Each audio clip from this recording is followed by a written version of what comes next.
Well, we might need a couple of bits of extra security, because I'm not sure what's the biggest rivalry here. Is it you and Chris Eubank? Is it Conor Benn and Chris Eubank Jr.? Is it you two together? Ben. This we're is great friends, aren't we, Ben? Eddie's like an old father figure to me.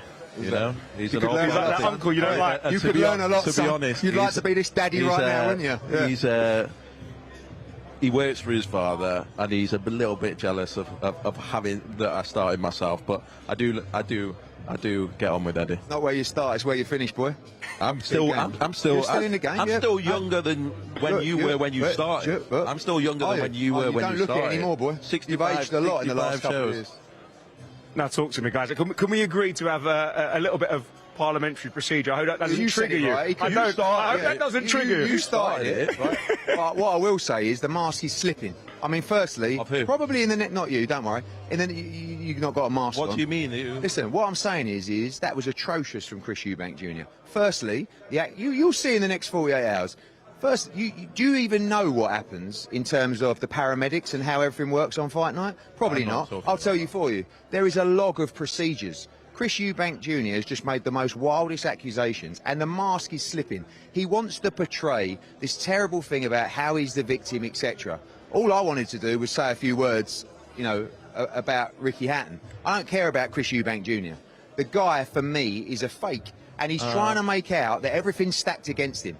And what he accused us of was unforgettable. And when you are serious about your company as we are and what it means to us, trust me, we'll deal with that. Chris Eubank Jr. fought a great fight, right? They were two incredible warriors out there. There's no bias, there's no contract breaches. It's all complete bullshit. The rehydration. Everything leading up to the fight, everything around contractual breaches, everything that did happen, everything around the rehydration and what happened in that weigh-in wasn't right.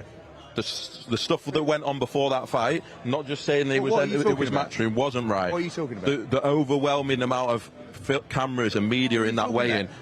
When we weighed, your client, we had he turned up over an hour late. And it wasn't. Then you weren't even in the room. Because we came out of the room to allow him to weigh in, and there was about 45 press because you were filming your Netflix documentary, and they were filming him weighing in. It's now live. You can watch it tonight. You'll learn a lot. I think I'm in it more than No, you're not, because you asked not to be. Ridiculous. There's a few times you melted. But anyway, what I'm saying is he's playing the victim, and the mask is slipping. We're ready to go November 15th. You're going to see a different kind of fight this time. The same kind of trenches, but a different Conor Benn in this fight. And forget the People's Champ. We're not interested in the People's Champ. Both guys should be respected for what they did last time out. They gave the British public one of the great fights of all time. And they'll do it again. But this time, we believe we'll be victorious. Ben, I'm going to give you the chance to respond, number one. And two, I mean, it's not a lot. When Chris Eubank's on Junior's on the stage, nobody gets a lot of time to talk. So say your piece.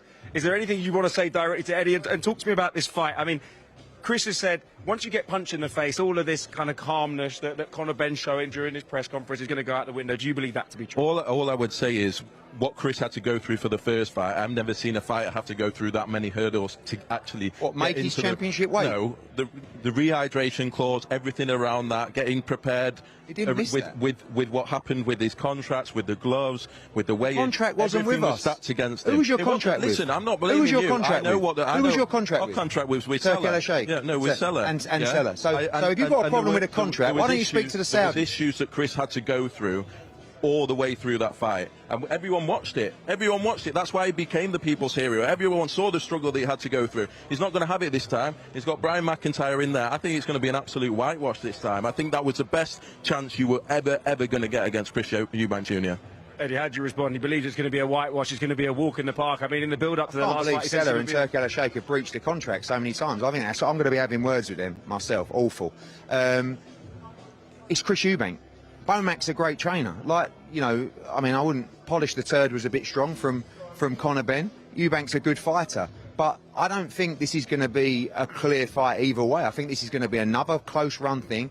I think these two complement each other very well, not just at the press conference, but in the ring as well, with the history, with the narrative. I think it's going to be like the 13th round.